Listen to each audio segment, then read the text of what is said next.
sou Itamirim, Pedra Pequena. Eu sou Tupi-Guarani e moro na aldeia Tabassuri Calpi. Eu comecei a me identificar como indígena, né? Eu considero um pouquinho tarde. Eu vivi na cidade, né, até os meus 7 anos de idade, porque a minha mãe se casou com um não indígena, ele levou minha mãe embora da aldeia, né? Eles se conheceram, ele levou ela embora. E ela morou na cidade todo esse tempo. Então, ela teve os filhos e nós não sabíamos que nós éramos indígenas, né? As pessoas às vezes comentavam assim, na escola também, né? Na escola de fora, a gente sempre desconfiava de alguma coisa diferente, mas não sabia exatamente o que era.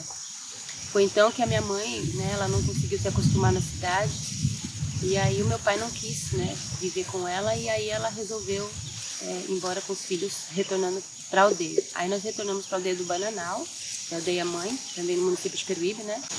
E aí, quando eu cheguei lá, eu tinha de 8 para 9 anos. Quando eu cheguei na aldeia, né, para mim foi, né, um mundo diferente que eu encontrei ali, né? Crianças que falavam outra língua que eu não conseguia compreender, enfim. Me encantei com o lago, com a mata, com tudo que tinha. E aí, né, minha mãe não sentou e falou, olha, assim, assim, assim. A gente foi descobrindo mesmo a partir do momento que a gente teve esse contato direto com a nossa identidade verdadeira.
Até então eu não sabia falar minha língua, eu não tinha muito conhecimento sobre as práticas, nada disso.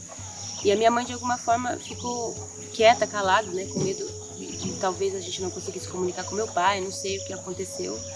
Né, até hoje é uma coisa bem, né, que a gente não fica perguntando para ela falar, porque a gente entende, né? Ela foi uma situação totalmente diferente do que ela vivia e tudo isso aconteceu a ponto dos filhos não falarem na língua Tupi-Guarani, que é a nossa língua mãe. Aconteceu algumas coisas, né, com relação à criação da nossa aldeia Tabaçu. Ela tem 6 anos, né, de existência. E o histórico, né, até o momento em que eu cheguei aqui, né, foi de busca da minha identidade. E de alguma forma nas comunidades que eu morei, que eu passei, eu fui privada disso, né, por conta dessa evolução toda que tem, né, esse contato com os indígenas desde muito tempo, vem enfraquecendo isso, né, as práticas, a língua, os costumes, veio enfraquecendo de tal forma que existe ainda, né, um risco de perda, principalmente da língua, né, e das práticas tradicionais.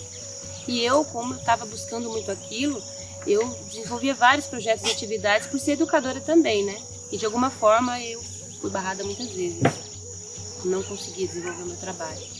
E aí a gente resolveu se ausentar de todas essas comunidades que de alguma forma tinha o seu líder ali que comandava, para a gente viver a nossa liberdade.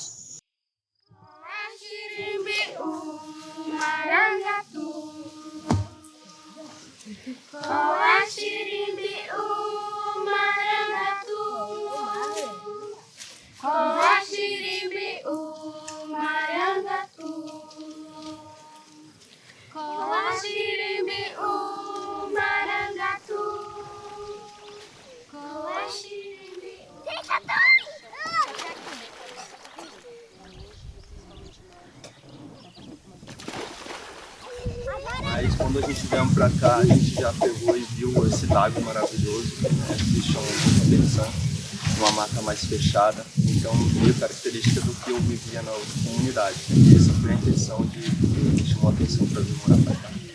E o que você já aprendeu aqui, tipo, de resgatando a cultura, de como é essa conexão que você tem como seu ser indígena? Acho que isso é meio que natural do indígena, né?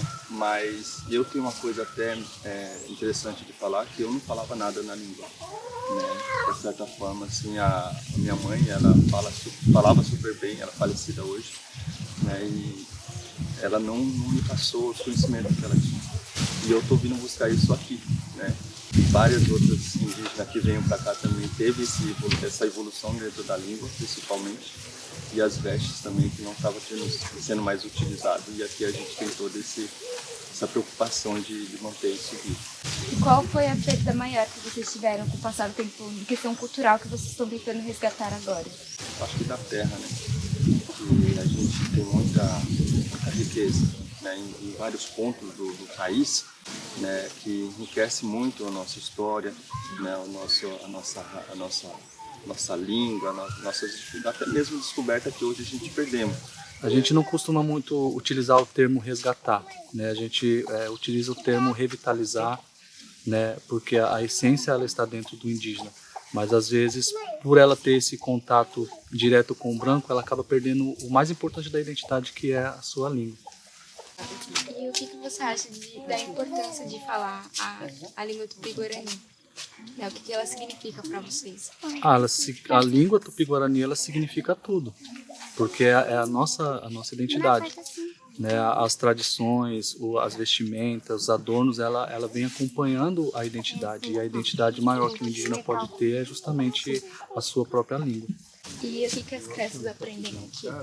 O nosso ensinamento ele é muito mais voltado para a convivência comunitária, ensinando todos os dias nossos valores e também a nossa tradição e a língua em si. Primeiro aqui, tá bom? PT Mocoimbapu. A, E, I, O, U, U. Apu de Urupi na Pinguá. An, En, In, On,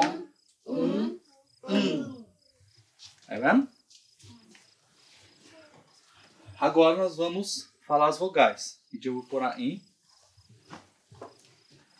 A, Ju, E, U, I, Ku. Também é a própria escola, né? A escola, ela favorece aí o bilíngue, onde todo o planejamento é voltado para o fortalecimento da língua em primeiro lugar, né? Então, todo o material que a gente produz, né, todo o pedagógico que a gente desenvolve é pensando nesse fortalecimento da língua e das práticas tradicionais.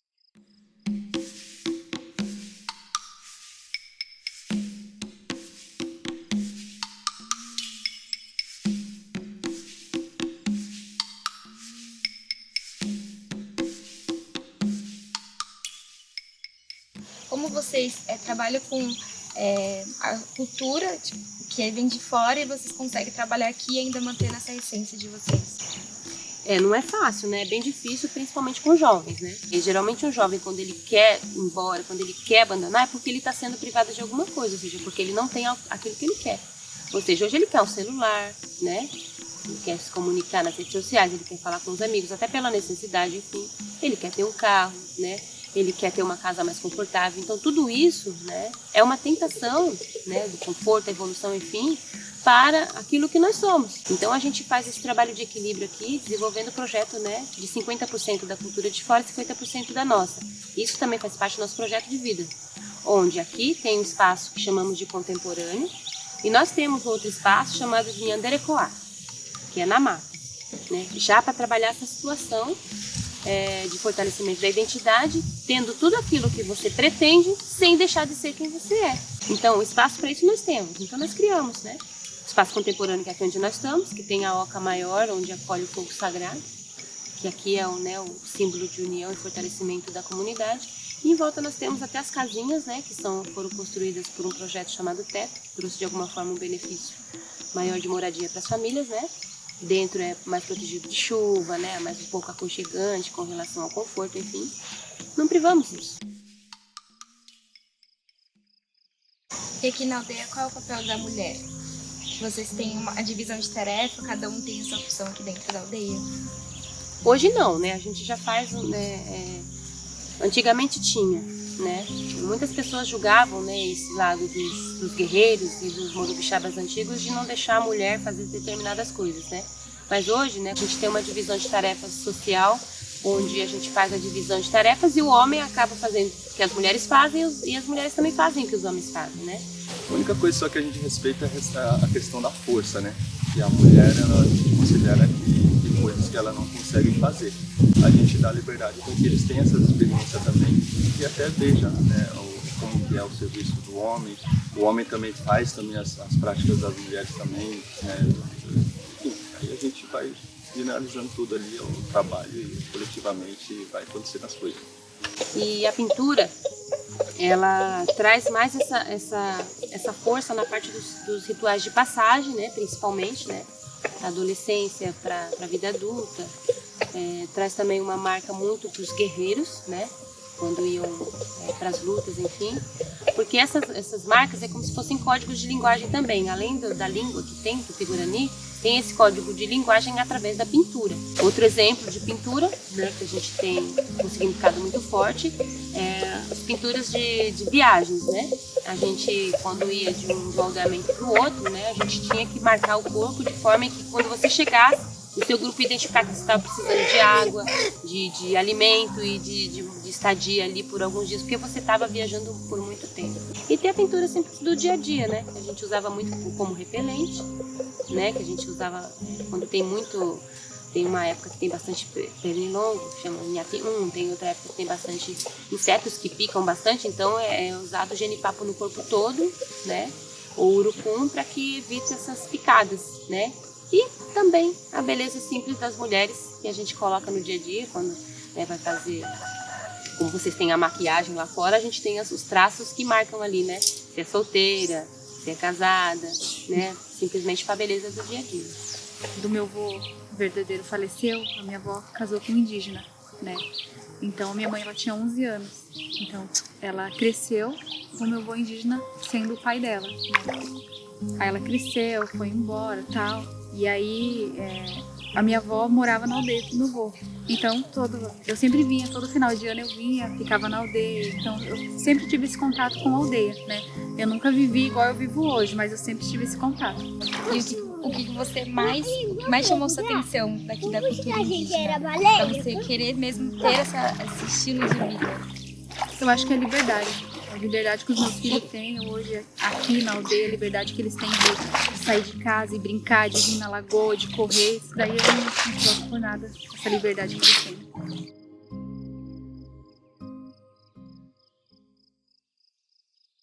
Todos nós moramos na floresta, indígenas, independente de língua ou prática do cotidiano, do artesanato que usa, do cocar que usa, da pintura que usa, diferente, nós somos povos da floresta.